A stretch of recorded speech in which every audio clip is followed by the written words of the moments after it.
Greetings, weary wanderers of the void. Tonight, we set course across the stars, into the forgotten corners of the galaxy, where legends sleep beneath dust and data, and the distant echo of war is but a lullaby.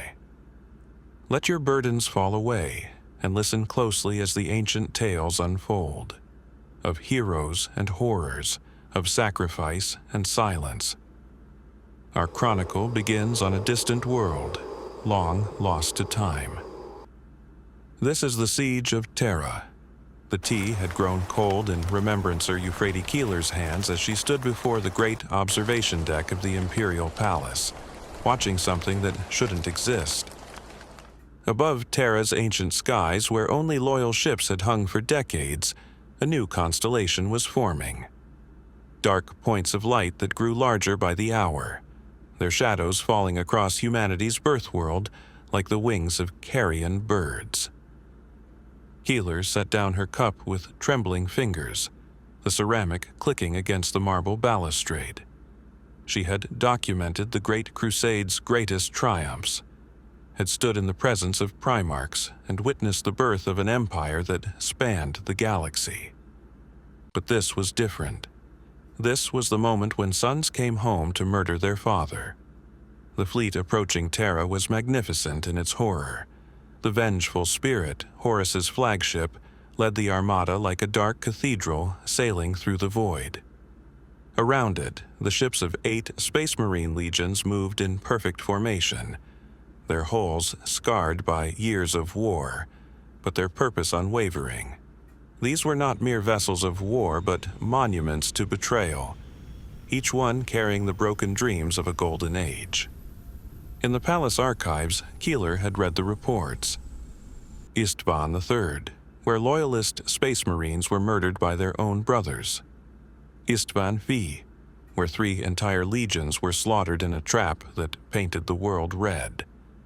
Each atrocity had brought Horus closer to this moment, when the prodigal son would return to Terra not in triumph, but in wrath. The palace trembled slightly beneath their feet, a vibration so subtle that only those who had lived within these walls for years would notice it. It was the sound of the great orbital defense platforms powering their weapons, of void shields cycling to full strength, of a fortress world preparing for the unthinkable. In the servants' quarters, Keeler found what she was looking for, the real story of this moment. A young girl, perhaps 8 years old, pressing her face against a window while her mother tried to coax her away. The child's eyes were wide with curiosity rather than fear, unable to comprehend that the pretty lights in the sky meant the end of everything she had ever known. "Mama, why are there so many ships?" the girl asked, her breath fogging the armored glass. "Are they coming for the Emperor's birthday?" The mother's face cracked with grief and terror, but she forced herself to smile. "Yes, little one, they're coming to visit. But we need to go to the deep rooms now, where it's safe." As they walked away, the mother's shoulders shook with silent sobs. This was how worlds died, Keeler realized. Not with grand proclamations or heroic speeches, but with mothers lying to their children and trying to find safe places that didn't exist. The great bells of the palace began to toll then, their deep voices echoing through halls that had stood since before the age of strife. It was the sound of mourning, of preparation, of a father's heart breaking as he watched his children march toward him with murder in their eyes. As night fell over the palace, Keeler stood vigil with countless others, watching the light show in the sky as ships died in the darkness between worlds. Each flash represented hundreds or thousands of lives ended, loyalist and traitor alike. The Emperor's presence could be felt even here, like sunlight through thick clouds. Somewhere in the depths of the palace, the master of mankind was fighting a war on 2 fronts, against the approaching fleet and against the demons trying to pour through his broken webway. In the small hours before dawn, as the enemy fleet settled into bombardment positions, Keeler found herself in the palace's memorial chamber. Here stood statues of the fallen, space marines and mortal soldiers who had died in service to the Imperium. Soon, she knew, there would be many more names to carve into these walls. She picked up her recording equipment one final time, her voice steady despite the fear that gnawed at her heart. This is Remembrancer Euphrates Keeler, recording from the Imperial Palace on Terra. The date is the last day of hope. Horus has come home, and tomorrow, the galaxy will learn the true cost of a father's love. Chapter 2: The Last Gathering. In the Sanctum Imperialis, 3 of the Emperor's greatest sons stood in conference for what they all knew would be the final time. The vast chamber felt smaller somehow with the weight of impending doom pressing down upon it. Rogal Dorn, Primarch of the Imperial Fists, stood studying the hololithic displays that showed Terra's defenses in minute detail. Every gun emplacement, every void shield generator, every bunker and strongpoint was marked in amber light, a constellation of defiance against the approaching darkness. "The outer ring will hold for perhaps 6 hours," he said without turning around, his voice carrying the flat certainty of an architect reading blueprints. "The middle ring might last a day if we're fortunate. After that..." He finally turned to face his brothers, and in his eyes was the look of a man who had spent his life building impregnable fortresses, and now watched the greatest siege engines in the galaxy preparing to test his masterpiece. Sanguinius, the angel, sat with his magnificent wings folded behind him like a cape of white silk. But there was something wrong with his perfect features, a shadow that had nothing to do with the chamber's lighting. His prescient abilities had grown stronger in recent weeks, visions flooding his mind with images of what was to come.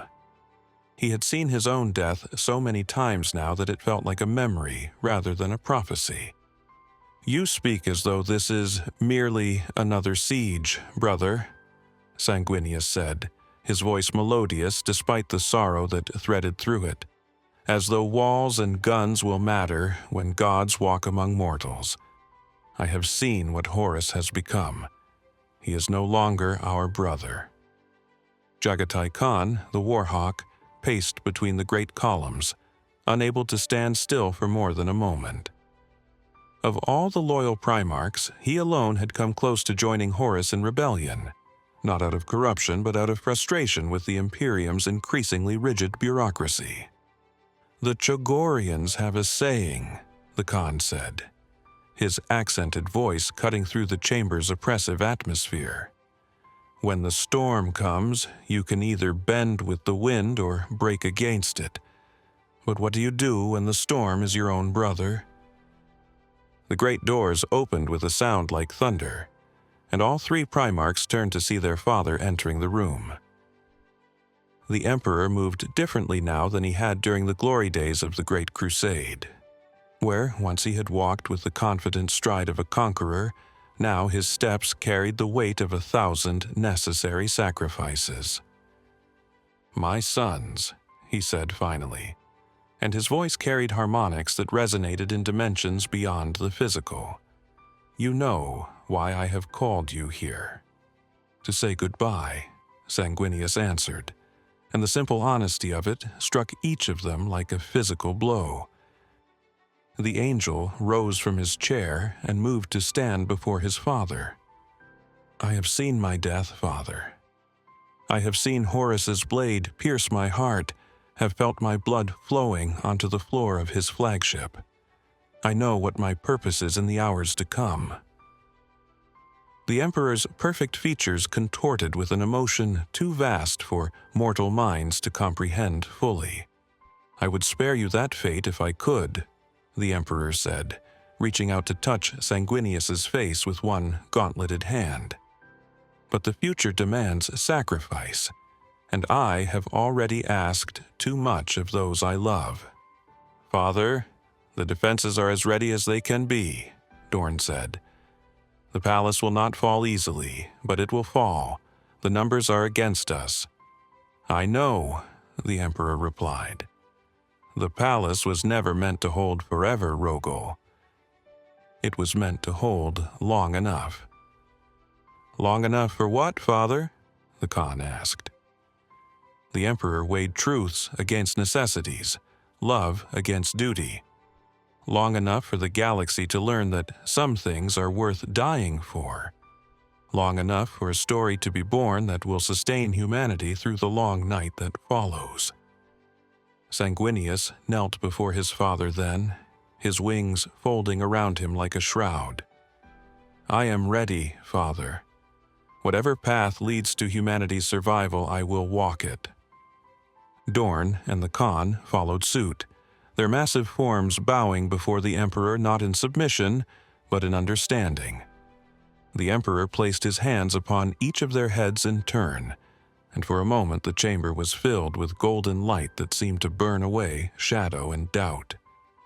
"Then let us prepare," the Emperor said, and in his voice was the sound of fate itself setting its wheels in motion. "Let us show the galaxy what it means to be human."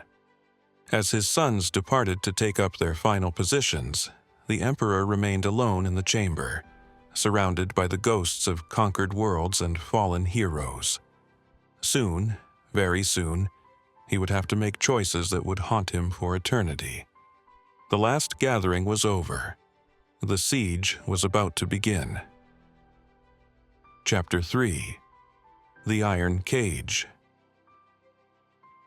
Brother Sergeant Davian Thule of the Imperial Fists stood upon the ramparts of the Eternity Gate, watching the horizon where the enemy would soon appear. In his hands he held a piece of parchment bearing words his Primarch had spoken to the 7th Legion. "We are the sons of Dorn. We are the wall against which the darkness breaks." The fortifications of the Imperial Palace were Rogal Dorn's masterpiece, a testament to defensive warfare refined to its absolute pinnacle. Every angle had been calculated to provide interlocking fields of fire. Every wall had been built to funnel attackers into killing zones where even Space Marines would struggle to survive. Yet Thule had helped build these defenses, and he knew their limits. The fortress was magnificent, but it was not infinite. Given enough time and firepower, even these walls would fall. The only question was whether they would fall slowly enough to matter. The first sign of the enemy's approach came through sound, a low thrumming that seemed to resonate in their very bones. It was the sound of drop pods warming their engines, of assault craft beginning their descent, of an army that had conquered half the galaxy preparing to add one more world to its tally. "Contact, bearing 270, called Brother Valerius from the next bastion. Multiple drop pods, estimated company strength." Thule could see them now. Dark shapes slamming into the ground with impacts that shook the earth for kilometers around. From each crater, Space Marines emerged in armor, painted in the colors of betrayal. These were sons of Horus, warriors who had once fought beside the Imperial Fists, now marching against their former brothers. The palace's defensive guns opened fire in a coordinated volley that lit up the morning sky. Macro cannon shells screamed through the air, detonating among the enemy formations with earth-shaking fury. For a moment, Thule allowed himself to hope that the sheer weight of fire might break the attack. But these were Space Marines, the Emperor's finest creations turned to darker purposes.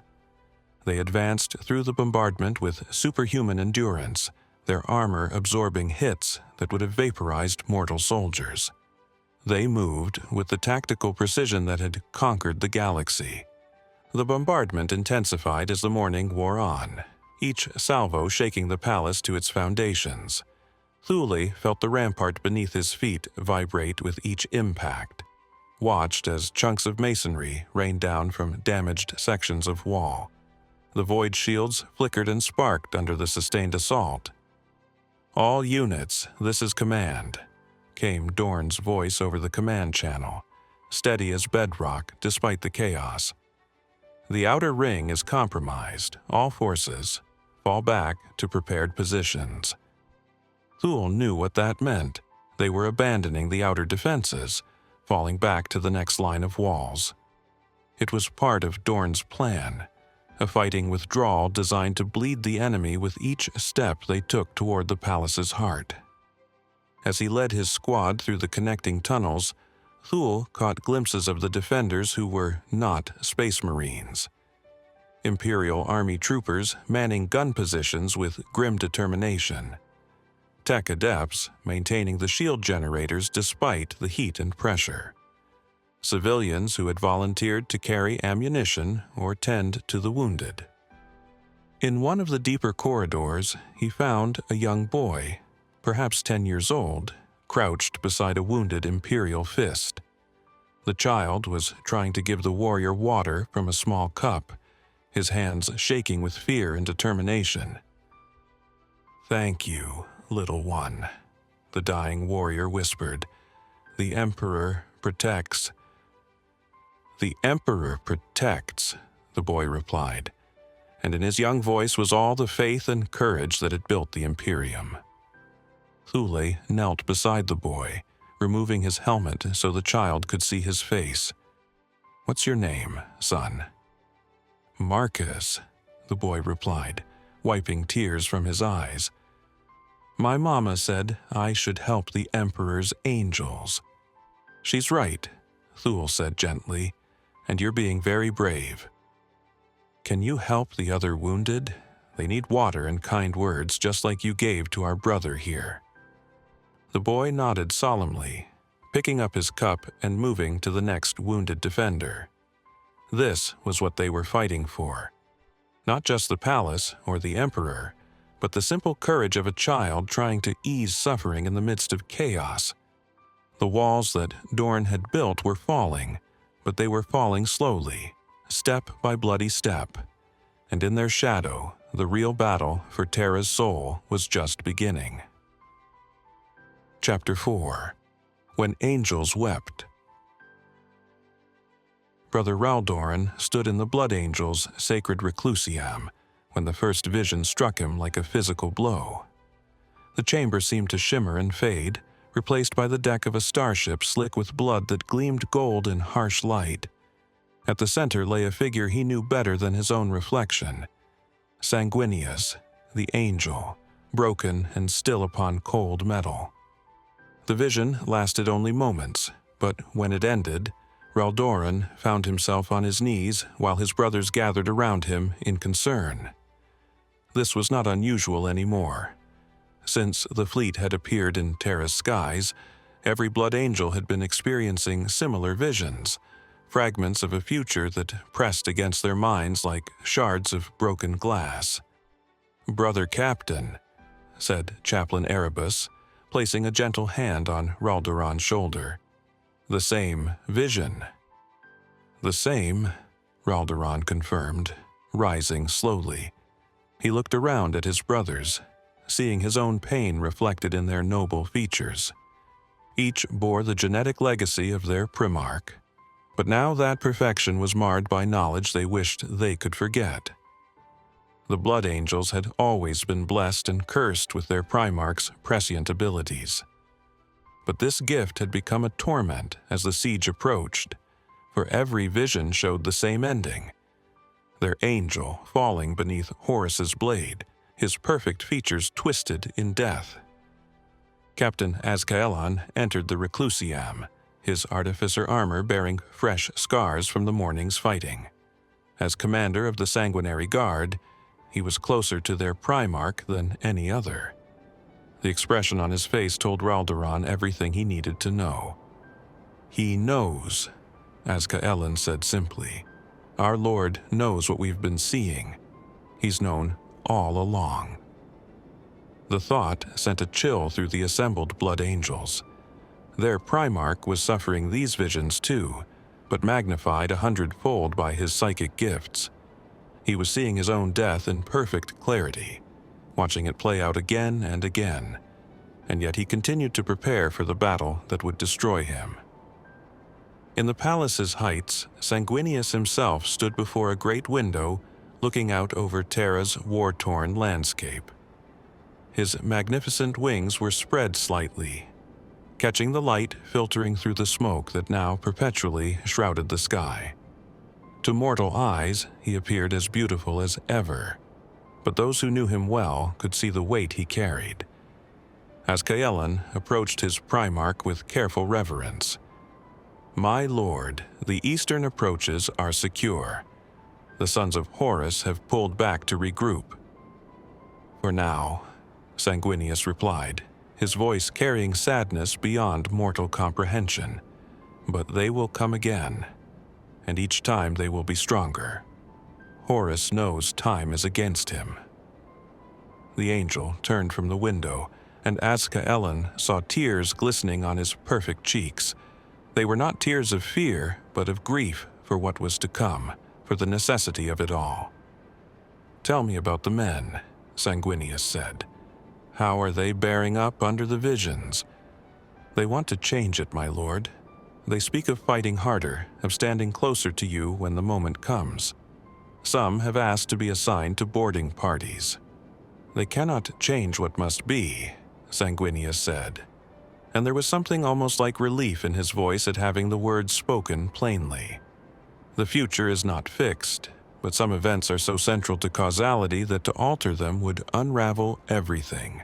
My death is one such event."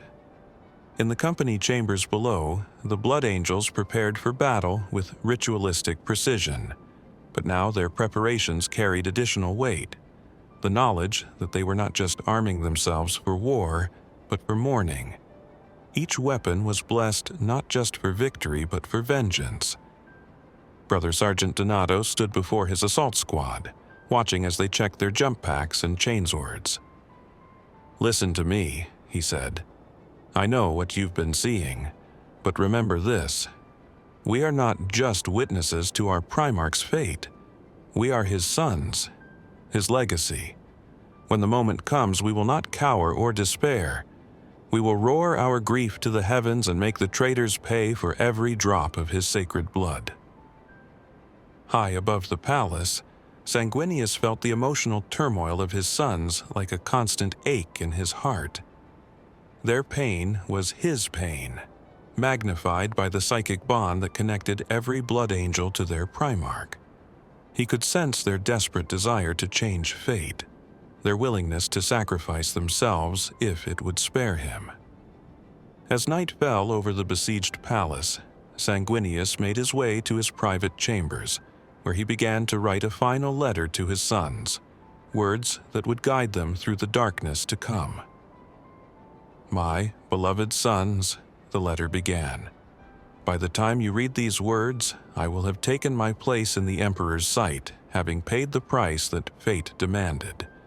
Do not mourn overmuch for my passing, for I go to my death gladly, knowing that it serves a purpose greater than any single life.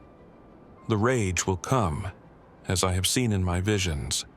You will carry my death with you like a sacred wound, and it will drive you to heights of fury that will terrify your enemies. But let it also drive you to acts of nobility that will inspire your allies. Remember that love created you, and nothing in all the galaxy can change that truth." Standing at his window, looking out over the lights of the dying palace, Sanguinius spread his magnificent wings to their full span.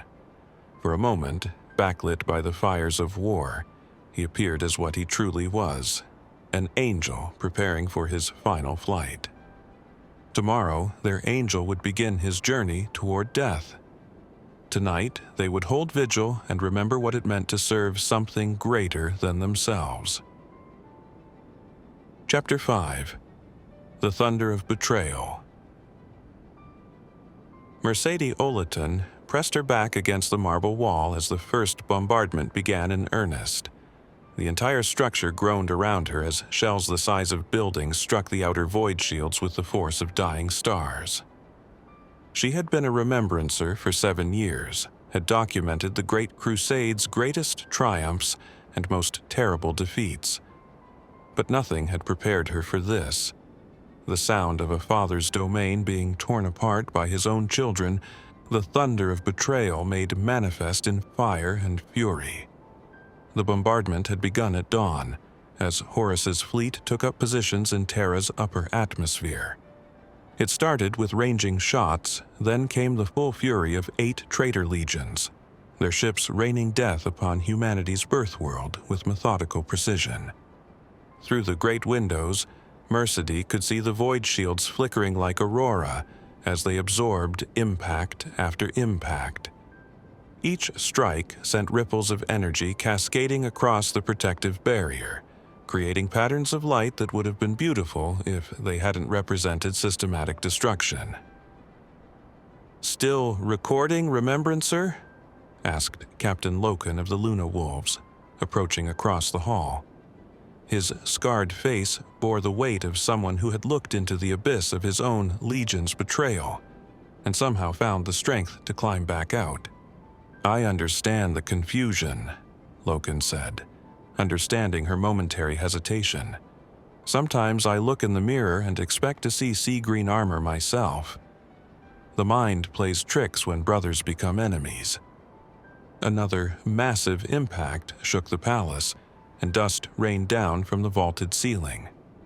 Somewhere in the distance, a void shield generator overloaded, and suddenly the impacts became sharper, more immediate. As they moved through the palace's corridors, Mercedy caught glimpses of the defenders preparing for what everyone knew was coming. Imperial army troopers checking their weapons with grim determination.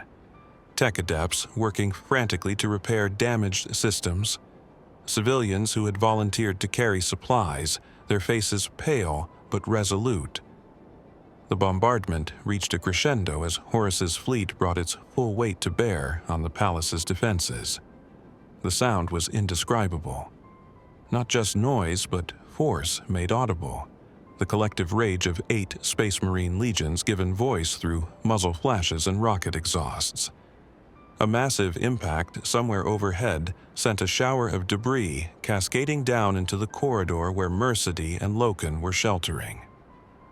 Through the dust and smoke, she could see daylight where moments before there had been solid wall. The enemy had achieved their first breach. "Contact!" came the shout from somewhere ahead, followed immediately by the distinctive roar of bolt weapons. Through the breach, figures in sea green armor were advancing, their weapons spitting death as they sought to expand their foothold. Loken drew his bolt pistol and chainsword in one fluid motion. "Stay behind me, Mercedy. Keep recording if you can, but stay alive. The galaxy needs to know what happened here." The battle for the breach was brief but vicious.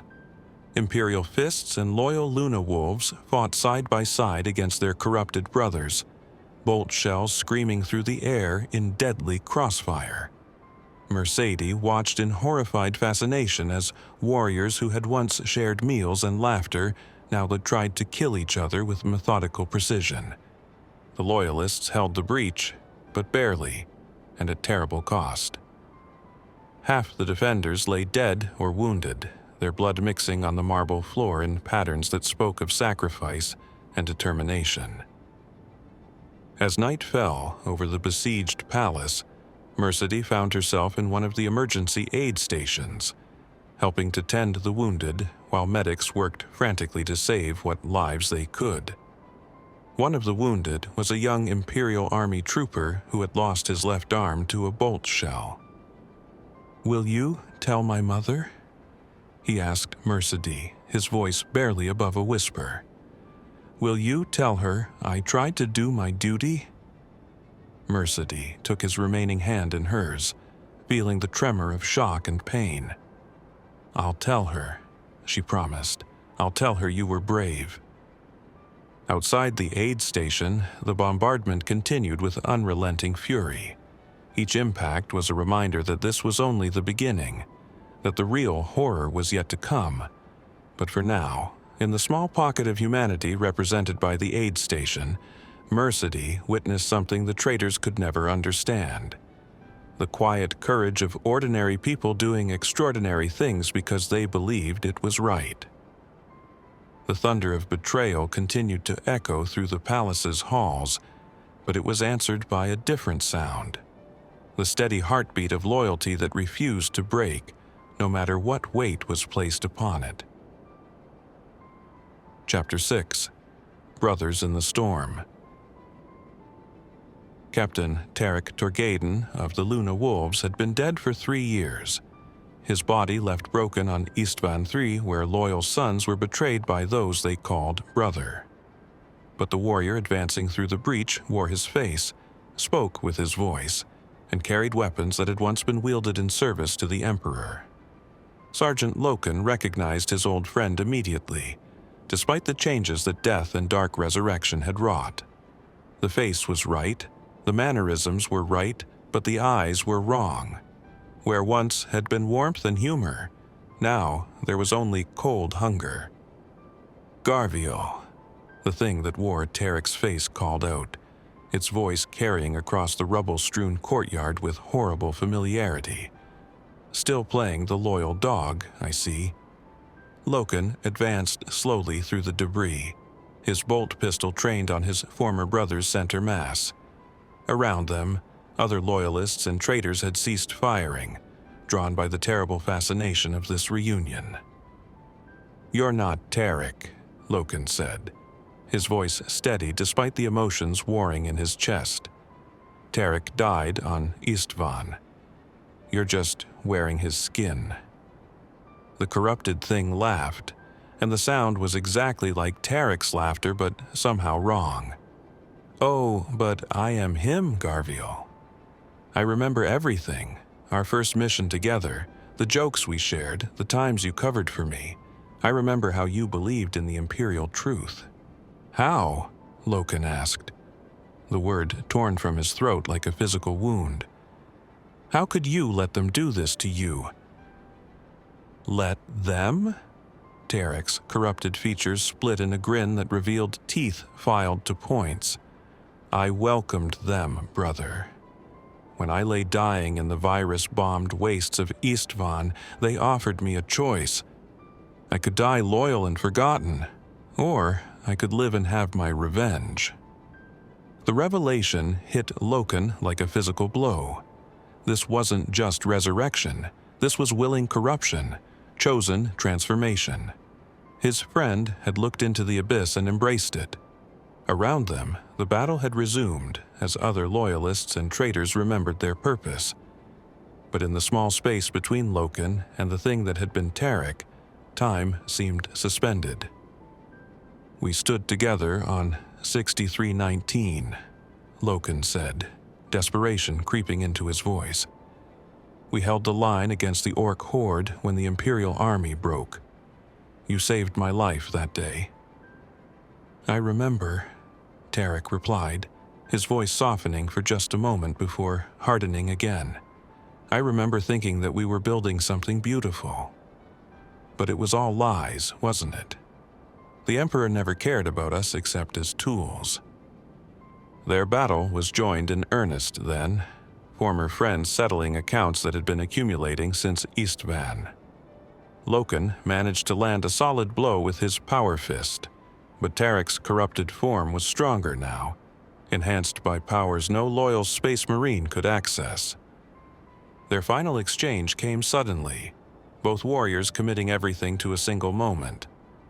But at the last second, Tarek hesitated.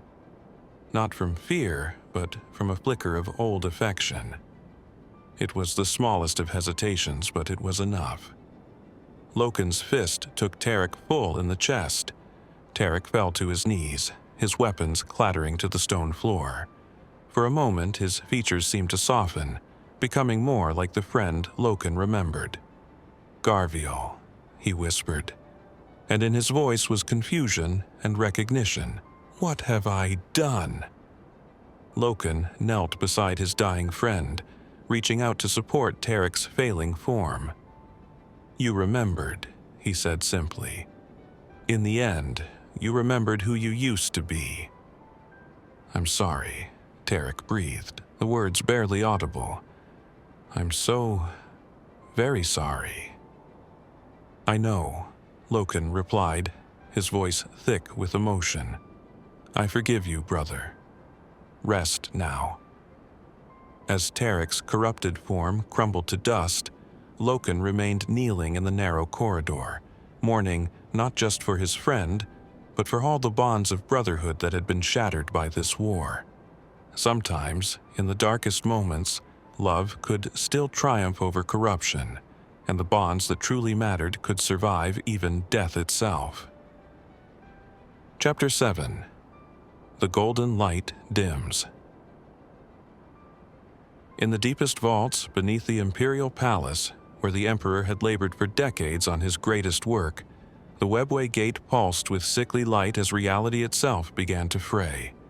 Custodian Tribune Constantine Valdor stood guard at the entrance, his eagle-crested helm reflecting the unstable energies that leaked from the Emperor's failed project. The Emperor had been fighting this battle for years now, holding the gate closed through will alone, while the forces of chaos sought to pour through Terra's heart. It was a war fought with pure psychic force, the master of mankind's consciousness standing as the only barrier between the material universe and the hungry darkness of the warp. Valdor could feel his master's exhaustion like a physical weight. Each demon banished drained more of the Emperor's strength. Each psychic assault forced him to burn reserves of power that would never be replenished. "Tribune," came a voice from behind him, and Valdor turned to see Malcador the Sigillite approaching through the vault's long corridor. The ancient psyker moved slowly, his aged form supported by a simple staff, but his eyes burned with adamantine will. "Lord Regent," Valdor replied, "the situation grows worse. The barriers are failing faster than the Emperor can reinforce them. He has not spoken in 6 hours." Malcador nodded grimly, lines of worry deepening on his ancient features. "I know. I can feel his struggle even from here, like a fire burning so bright it threatens to consume itself." He moved closer to the golden doors. He is fighting on 2 fronts. The siege above demands his attention, but this requires everything he has. "There is a way," Malcador said quietly, "a path that would free him to face Horus as he must. But the cost—" "What cost, Lord Regent?" Malcador was quiet for a long moment, his ancient eyes reflecting depths of sorrow. "Someone must take his place. Someone must hold the gate while he goes to meet his destiny above. The throne mechanism is designed for his unique physiology, but with modification." "No," Valdor said immediately. "The Golden Throne would burn out any mind but his within moments. Even with my full power behind it, I would last perhaps hours," Malcador finished. "But hours might be enough. Hours might give him the time he needs to end this war." From beyond the golden doors came a sound that made both men step back. The Emperor's voice raised not in command but in pain, a cry that spoke of reserves pushed beyond their limits. Malcador straightened, his aged frame somehow finding new strength. "Summon the Chief Magos. Tell him we need modifications to the throne's neural interface, and we need them within the hour." He looked at Valdor with eyes that held 10,000 years of friendship. "And Constantine. When the time comes, do not let him refuse. Humanity needs him above." Hours later, the golden doors finally opened. Through them stepped the master of mankind himself, but changed by his long vigil. His golden armor was dimmed with exhaustion, his perfect features marked by strain, and in his eyes was a weariness that spoke of battles fought beyond mortal comprehension. Behind him came Malcador, the ancient psyker's face set in lines of grim determination. The modifications to the Golden Throne had been completed, its neural interfaces adjusted to accommodate a mind less vast than the Emperor's, but still formidable beyond measure. "My oldest friend," the Emperor said. his voice carrying harmonics of sorrow and gratitude. "I would spare you this if there were any other way." "I know," Malcador replied simply. "But there is no other way, is there? Go, face your son, end this war." As Malcador took his place upon the golden throne, the ancient Psyker's form seemed to diminish and grow vast simultaneously.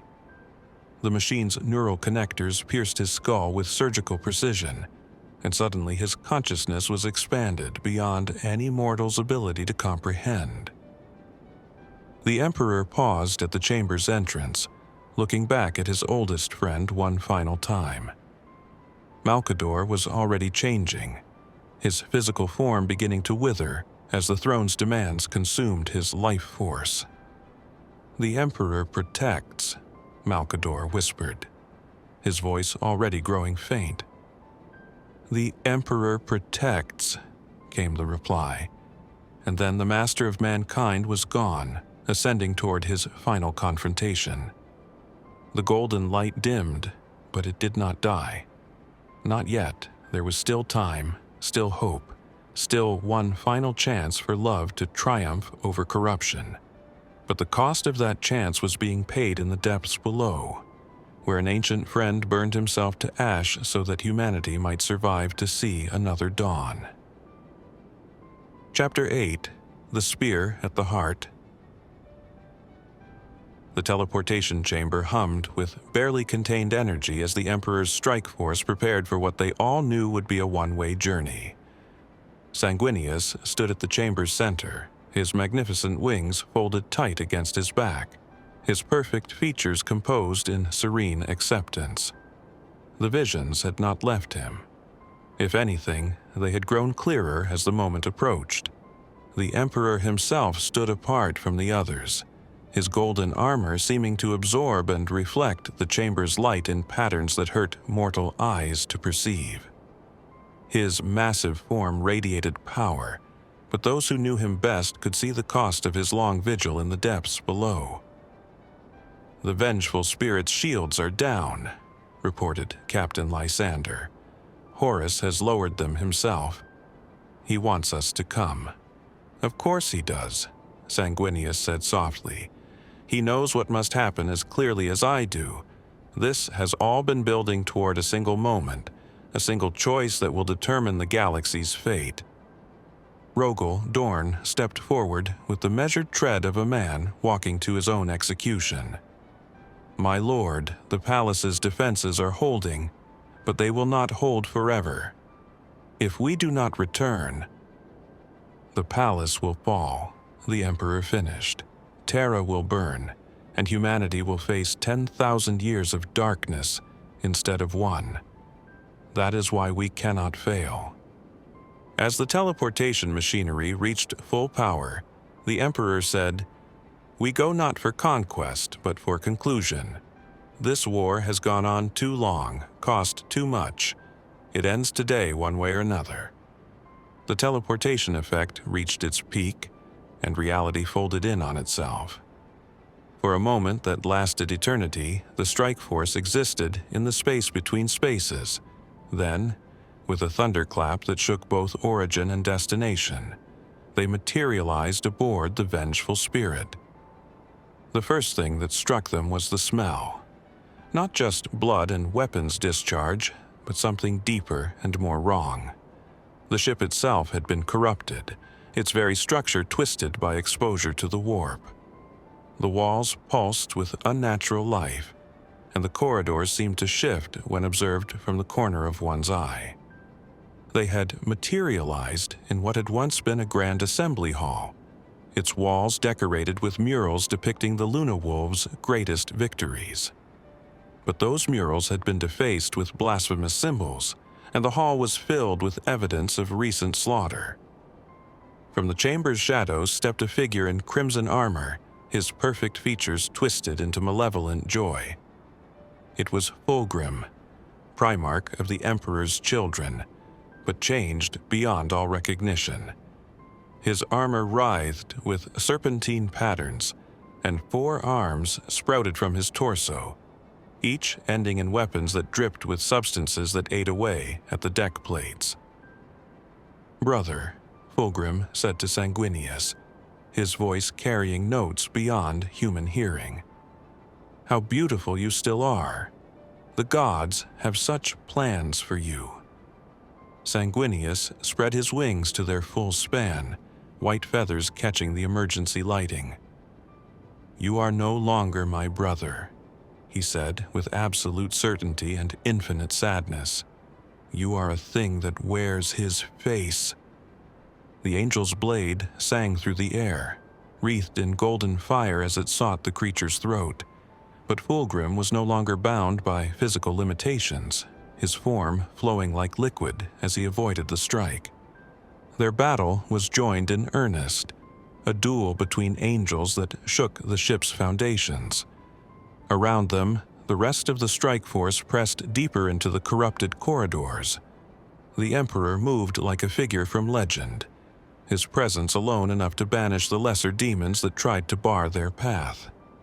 Dorn led his Imperial fists in a steady advance toward the ship's bridge, where they all knew Horus waited. The corridors were a maze of corruption and horror, filled with traitor marines transformed by their allegiance to dark gods. The enemy came at them in waves: sons of Horus whose armor had been fused with demonic entities, iron warriors whose flesh had been replaced with corrupted machinery, word-bearers whose very presence twisted reality. Each group fought with tactics learned during the Great Crusade, but enhanced by abilities no loyal space marine could match. Yet the loyalists pressed forward with implacable determination. They were the spear point of humanity's last hope, and they would reach their target no matter the cost. Behind them, Sanguinius and Fulgrim continued their duel through chamber after chamber of the corrupted ship. The angel fought with growing desperation, not for his own life, but for the time his sacrifice would buy. He could see the threads of fate converging on this moment. "You cannot win this," Fulgrim taunted. "You are still bound by your father's limitations. We have transcended such weaknesses." Sanguinius said nothing, conserving his strength for the battle ahead. He knew that defeating Fulgrim was not his purpose here. His death lay further ahead, in the throne room where Horus waited. The duel reached its climax in the ship's main armory, a vast chamber filled with weapons twisted by warp exposure. Here, among racks of corrupted blades, the two Primarchs fought their final exchange. Sanguinius managed to land a telling blow, his blade piercing Fulgrim's primary heart and sending the corrupted Primarch staggering. For a moment, something almost like the old Fulgrim flickered in the creature's eyes.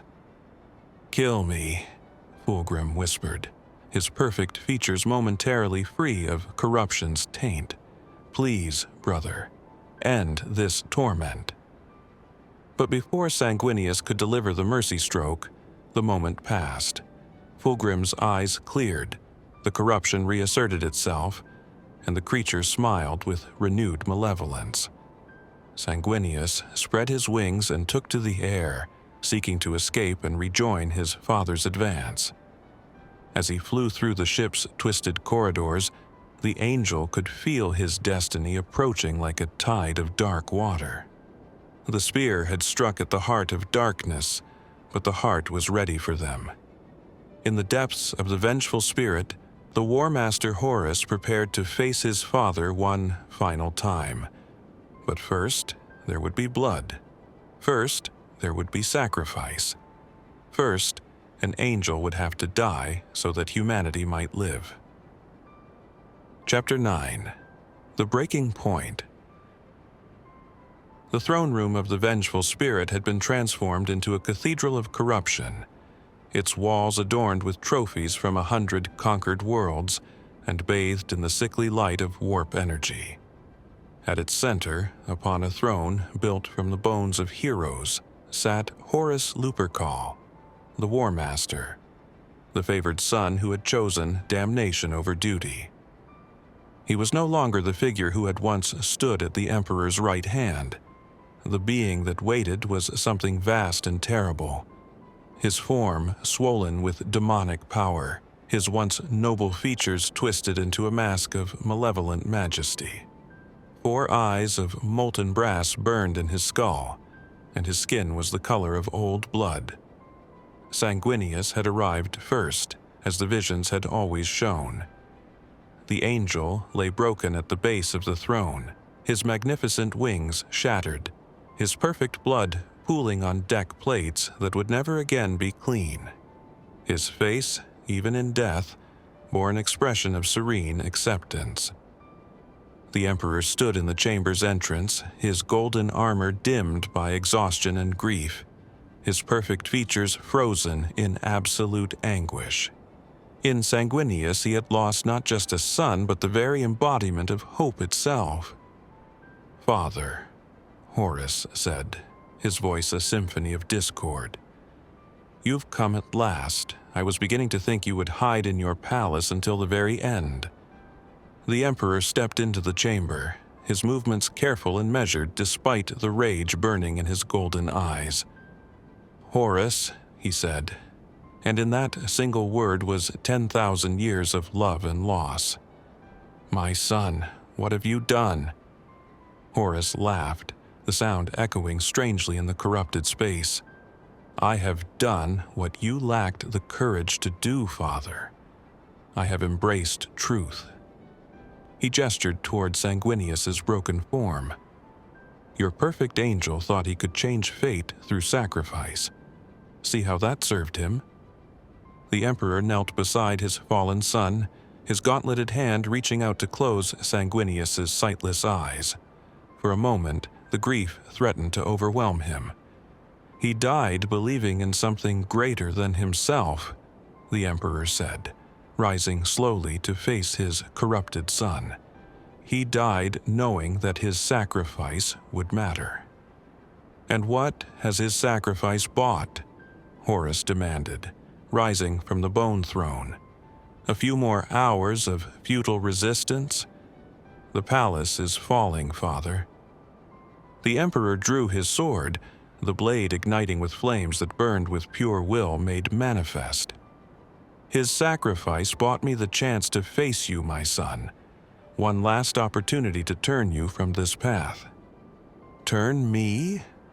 Horus's 4 eyes blazed with unholy light as he summoned his own weapon, a massive claw that dripped with energies from the heart of chaos. "You still think this is about redemption?" They began to circle each other, 2 titans preparing for a battle that would determine the galaxy's fate. This was more than a duel between father and son. It was a contest between order and chaos, hope and despair, love and hatred distilled to their purest forms. "I know you are still there," the Emperor said with absolute conviction. "Beneath the corruption, the son I raised still exists. I can feel him fighting against the chains that bind his soul." "Chains?" Horus roared. "I am free as I have never been free. The gods have shown me the truth of what you really are. Not a father, but a tyrant." They struck simultaneously, Emperor and War Master meeting in the center of the chamber with a collision that sent shockwaves through the ship's superstructure. The Emperor's blade carved golden arcs, while Horus's claw traced patterns of destruction that left reality itself scarred. Their battle raged through the throne room and beyond, each exchange sending both combatants staggering across distances that would have killed lesser beings. Where the Emperor's blade struck, corruption was burned away. Where Horus's claw connected, it left wounds that wept with unnatural substances and refused to heal. "You could have been so much more," the Emperor said as they grappled in close combat. "You were meant to lead humanity to its destiny among the stars." "Destiny?" Horus snarled. "You speak of destiny while hiding the truth from your own sons. Did you think we would never learn what you planned for us?" The battle reached its crescendo as both combatants poured their full power into a final exchange. The Emperor's sword blazed with psychic fire, while Horus's claw crackled with energies from the deepest wells of chaos. When they met, the collision was audible across the entire fleet. Both warriors staggered back, their forms wreathed in smoke and supernatural flame. The Emperor's perfect armor was cracked and bleeding golden light, while Horus's corrupted form leaked substances that ate away at the deck plates. Then Horus rallied, drawing upon reserves of power that came not from his own strength, but from the dark gods who had claimed his soul. His form swelled with renewed energy, his wounds closing as new gifts manifested across his twisted frame. "You see," he said, his voice now carrying the resonance of 4 distinct presences, "you fight alone. I fight with the strength of gods behind me." The Emperor stood slowly, his movements careful despite his obvious pain. "You fight with borrowed power," he replied steadily. "You have traded your soul for strength that will ultimately consume you.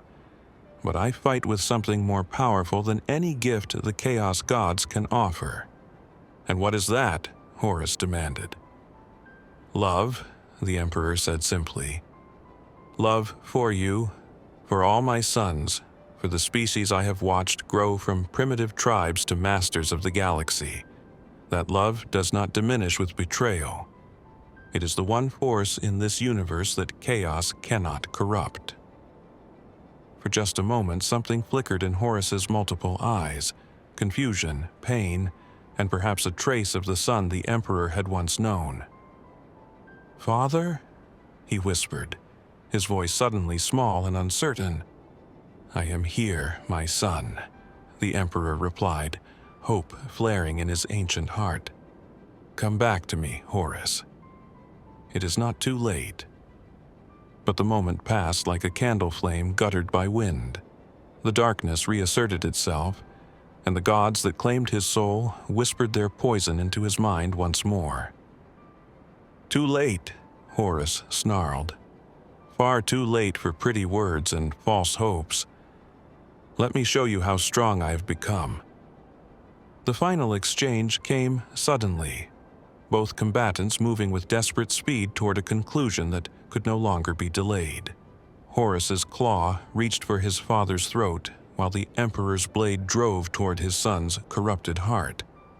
But at the last moment, the Emperor hesitated, not from fear, but from the terrible knowledge of what he was about to do. This was his son, his beloved child, the one he had hoped would lead humanity into a golden age. That hesitation was enough. Horus's claw found its mark, piercing the Emperor's armor and driving deep into the flesh beneath. Power flowed from the wound, not just blood, but the very essence of the master of mankind. Yet, as Horus struck his killing blow, something unexpected happened. The Emperor's love, the force he had spoken of moments before, flowed through the wound and into his corrupted son.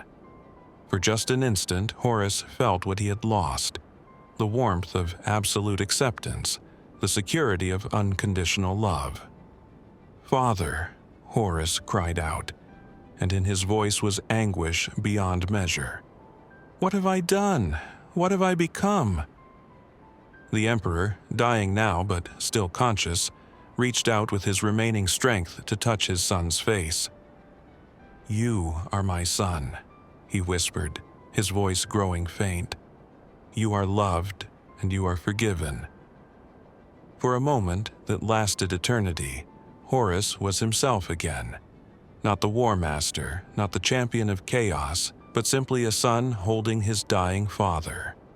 The corruption fell away like a discarded mask, revealing the noble face that had once inspired loyalty across the galaxy. "I cannot undo this," Horus whispered, his voice breaking with grief. "I cannot take back the choices I made." "You cannot," the Emperor agreed, his golden eyes growing dim. "But you can choose how this ends. You can choose to be my son, one final time." Horus looked down at his dying father, finally understanding the true nature of the choice that lay before him. The dark gods were already whispering in his mind, promising that his father's death would mean nothing, that the corruption would continue. But for the first time in years, Horus chose not to listen to those whispers. Instead, he listened to the memory of his father's love, to the small voice in his soul that had never quite been silenced. With trembling hands, Horus reached for the Emperor's sword where it had fallen. The blade burned him as he lifted it, his corrupted flesh unable to bear contact with such purity. But he held it nonetheless, accepting the pain as a small part of the penance he could never fully pay. "Forgive me," he whispered to the dying Emperor, "for all of it." The Emperor's eyes focused one final time on his son's face. "There is nothing to forgive," he said, and in those words was the love that had created the Primarchs, that had built the Imperium. "You are my son, and I am proud of you." Horus raised the blade above his own heart, its edge gleaming with the last of his father's power. Around him, the throne room began to shake as the dark gods realized what was about to happen. "No," came a voice that was not quite human. "You are ours. This changes nothing." "It changes everything," Horus replied, his voice steady despite the tears flowing down his face. "My father taught me that love is stronger than hate, that even the most fallen can choose redemption if they have the courage to pay its price." The blade drove home with a sound like the universe sighing in relief. Horus Lupercal died as he had been born, as a defender of humanity, choosing sacrifice over safety. The psychic shockwave of his death rippled across the fleet and beyond. On Terra, the siege faltered as traitor marines felt their connection severed. In the warp, the dark gods raged at being denied their ultimate prize. In the throne room of the vengeful spirit, father and son lay together in death, their long war finally ended. The breaking point had come and passed. Love had triumphed over hate, forgiveness over vengeance, hope over despair. The price had been terrible, but in their sacrifice, they had proven that even in the universe's darkest hour, the light of human nobility could still shine through the void. Chapter 10. The Price of Victory.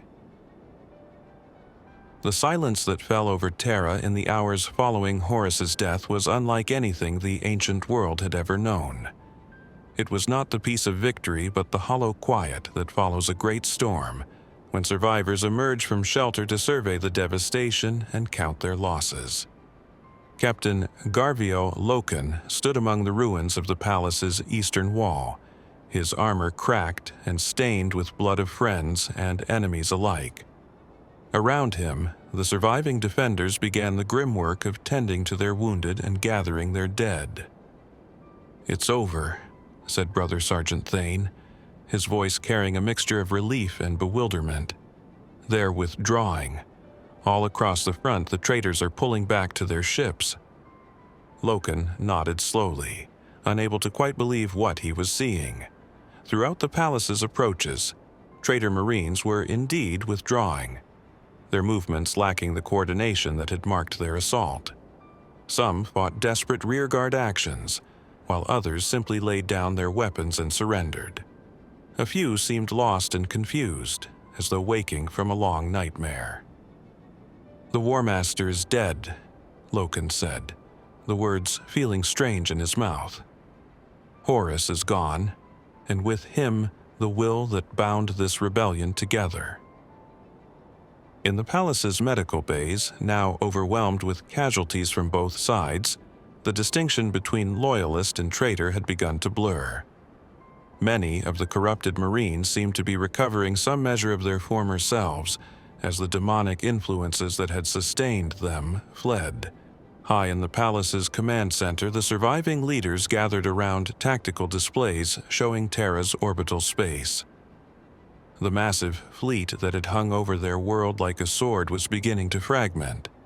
individual ships breaking away as their commanders struggled to understand what had happened. "The vengeful spirit is burning," reported Captain Lysander. "Long-range scans show massive internal explosions. Whatever happened aboard that ship, it's tearing itself apart." Rogal Dorn stood before the largest display, his massive frame silhouetted against the hololithic representation of Terra's orbital space. His perfect features were carved with lines of grief that would never fully fade. "He's gone," Dorn said simply, and everyone understood who he meant. The Emperor's presence, that vast psychic radiance that had sustained them, had diminished to the faintest ember. Somewhere in the palace's depths, the master of mankind clung to a form of life that was more torment than existence. "What are your orders, my lord?" asked Captain Sigismund. The question carried more weight than simple tactical planning. With the Emperor incapacitated and Horus dead, someone would have to guide the Imperium through the chaos that was sure to follow. Dorn was quiet for a long moment, contemplating the magnitude of the task ahead. The Imperium was wounded beyond any easy healing, its armies scattered, its trust shattered by betrayal on an unimaginable scale. "We endure," Dorn said finally, his voice carrying absolute certainty. "We gather the loyal, we heal what can be healed, and we build something new from the ashes. The Emperor's dream is not dead, it is transformed, tempered by fire and loss into something stronger." In the deep vaults beneath the palace, Constantine Valdor kept his vigil beside the golden throne. The master of mankind sat motionless upon the ancient machine, his once perfect form a ruin of burned flesh and shattered bone. Only the faintest rise and fall of his chest indicated that life still flickered within the broken shell. "He suffers," Valdor said quietly to the tech adepts who tended the throne's systems. "Every moment is agony for him, yet he endures. For us, for humanity." Across Terra, the work of rebuilding had already begun. In the damaged sectors around the palace, Imperial Army engineers worked to restore basic services and clear the rubble of war. The scars would remain for millennia, but amid the destruction, new growth was already beginning to show. Remembrancer Euphrates Keeler walked through the palace's memorial halls, her recording equipment capturing the faces and names of those who had paid the ultimate price. The lists were staggering: millions of Imperial Army soldiers, hundreds of Space Marines, entire companies of support personnel. Each name represented a life cut short, a family destroyed, a future that would never be. But as she walked among the memorial walls, Keeler began to understand something that would shape the Imperium's future for 10,000 years. These were not just casualties of war, but martyrs to a cause that transcended individual survival. They had died for the idea that humanity could be something greater than the sum of its parts. "They will be remembered," she whispered to her recording device. "Every name, every face, every sacrifice. The Imperium that rises from these ashes will be built on their foundation, and future generations will know that freedom was not given but earned through the blood of heroes." In the weeks that followed, the true scope of the changes became clear. The Space Marine legions would be broken up into smaller chapters, never again to concentrate such power in the hands of a single individual.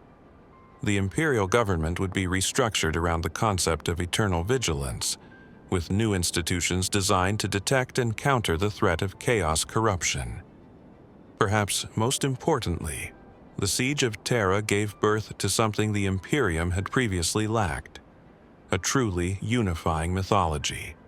The story of the Emperor's sacrifice, of Sanguinius's noble death, of Horus's final redemption, became the foundation of a new imperial cult that would sustain humanity through the dark millennia to come. Captain Loken stood in the palace's highest tower as the first ships of the relief fleet appeared in Terra's skies.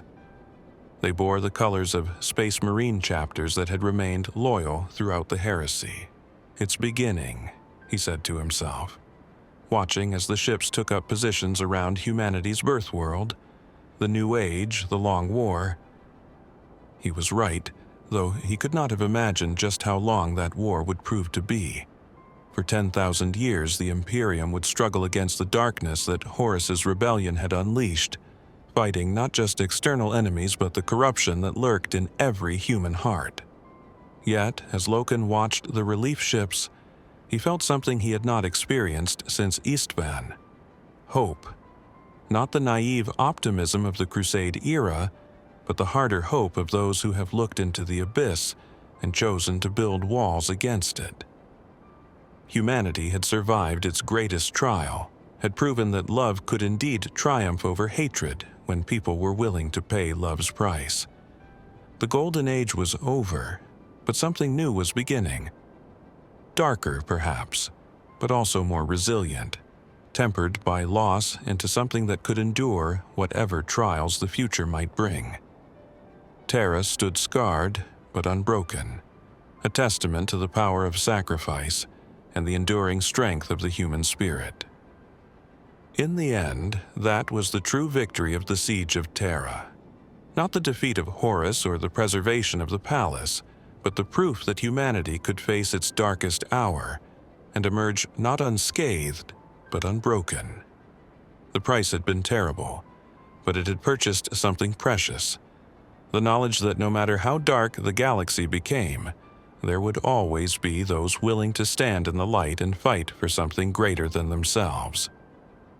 The siege was over. The real work was just beginning, and in the depths of the Golden Throne, sustained by technology and will and the prayers of countless billions, the Emperor kept his eternal vigil, a broken god watching over a wounded galaxy, ensuring that the light of hope would never be completely extinguished. The rest, as they say, is history. 10,000 years of it, dark and glorious and terrible, all built on the foundation of what was won and lost in those desperate days when Terra stood against the storm and somehow, impossibly, endured.